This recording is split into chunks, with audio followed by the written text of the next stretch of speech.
Come on, my magic voodoo. You're like my spider web.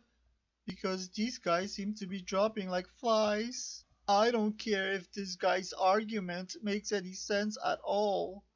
But at least he's on my side. But they don't address the real issue on the racism, how racist this guy Vester was. Seriously, on what grounds are you making this statement? Have you really thought this thing through? Because it seems that you're just rambling. If you read any articles about this, you'll find that he was troubled by discrimination.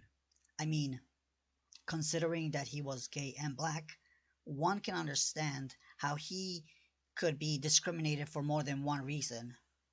Wanting revenge towards those whom he thought were racist does not make him a racist. I am not saying that it was right what he did, it wasn't, but it does not make him a racist. His hate was not towards white people. His hate was directed at racists. Or better yet, those who he considered to be racist. But he doesn't talk about this guy's manifesto. TJ and the host don't talk about what happened 2 years ago with Vester, where he filed a lawsuit against a news agency for racist slurs against him. Okay? They don't mention this because this is the lack of research these people do. Lack of research. Lack of research. Skepticism, out the fucking door. Reason, out the door. TJ and the host don't talk about what happened 2 years ago with Vester, where he filed a lawsuit against a news agency for racist slurs against him. He had a lawsuit that was settled with another news agency because of racist slurs against him, calling him a monkey. Yeah, I would file a lawsuit too, but his rage built. TJ and the host don't talk about what happened 2 years ago with Vester, where he filed a lawsuit against a news agency for racist slurs against him.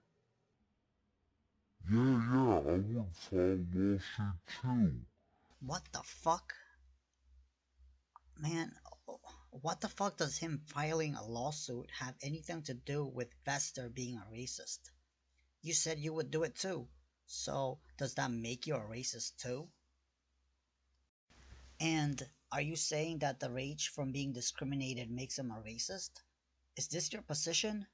Because if so, it seems that you are the one that has thrown reason and logic out the window. This is no different than concluding that feeling rage about the 9/11 terrorist attacks makes you a terrorist. Let's talk about his manifesto, what he said. It was racially motivated. He was a racist. These are facts. You seriously have no facts for this agenda that you're trying to push. All the facts point to him being angry at racism and those who, in his mind, he thought were racist. And I would seriously would like to stress on the part about his mind, his mentality, since it does not seem to have been stable. But you will never come out and say, this black guy, he's racist. He killed these white people and shot the one person because he was racist. That's because in this specific instance, that wasn't the case. You won't fucking do it. You won't fucking do it. But you'll say Dylan Roof killed all these black people in the church. He was racist. He wasn't religiously motivated. It's because he was a racist, right? Do we seriously need to go there?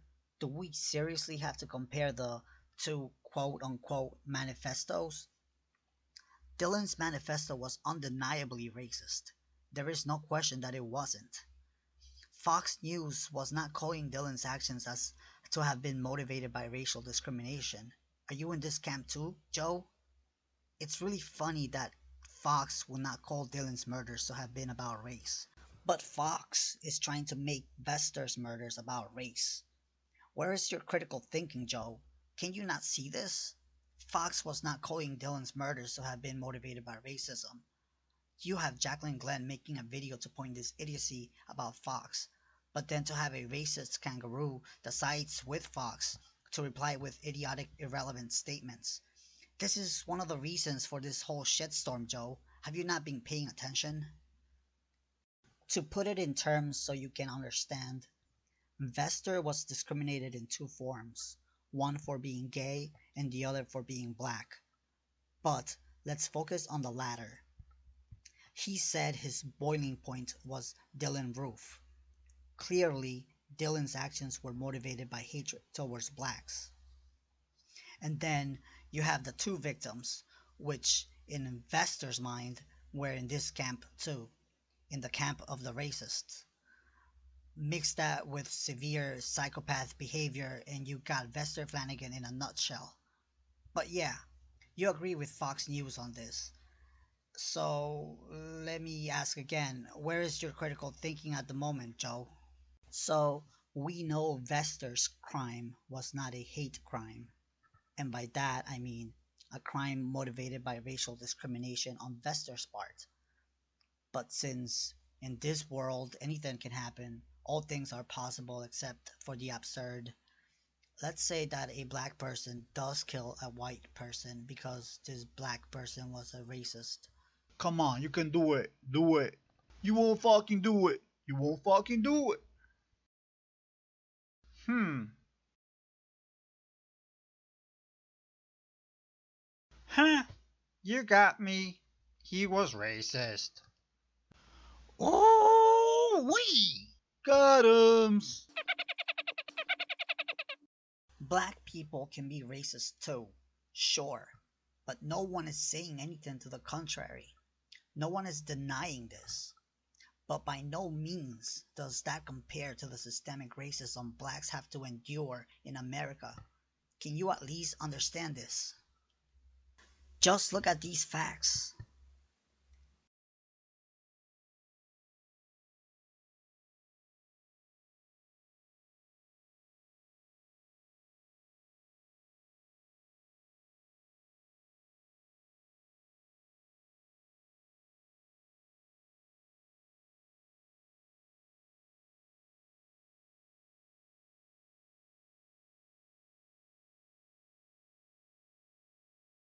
Incarceration. Shortly after the civil rights movement, prisons became privatized for-profit businesses. Fill those cells, make those dollars, and they did. The prison population shot up from 200,000 to 2.4 million. More than any country in the world. And who filled those cells? People of color. More African American adults are under correctional control today than were enslaved in 1850, a decade before the Civil War began. Black men are now imprisoned at 6 times the rate of white men. So did black men just become 6 times more dangerous? Or of course not. What changed was the laws and sentencing. Sweeping laws were written that specifically targeted black communities.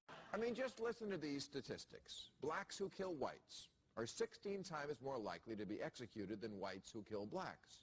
Black unemployment is 17%, white unemployment is 8%. The median wealth of white households is 20 times that of black households. 39% of black children live in poverty. But what is your agenda here? Are you trying to equate discrimination that blacks have to experience as equal to the discrimination that whites have to experience? Shit, what you're doing here is no fucking different than when Shank from TYT sees a crime made by a Jewish person and says, see, they do it too. As though equating, let's say, 3,000 deaths per month by Islamic terrorism to one random killing by a Jewish person as equal. But that's because he's a Muslim apologist. So, can we say that you're a racist apologist? Because the shoe would seem to fit in this case. And what is the Republican solution to these outrageous inequalities? There isn't one. And that's the point. Denying racism is the new racism. To not acknowledge those statistics, to think of that as a black problem and not an American problem, to believe, as a majority of Fox viewers do, that reverse racism is a bigger problem than racism, that's racist.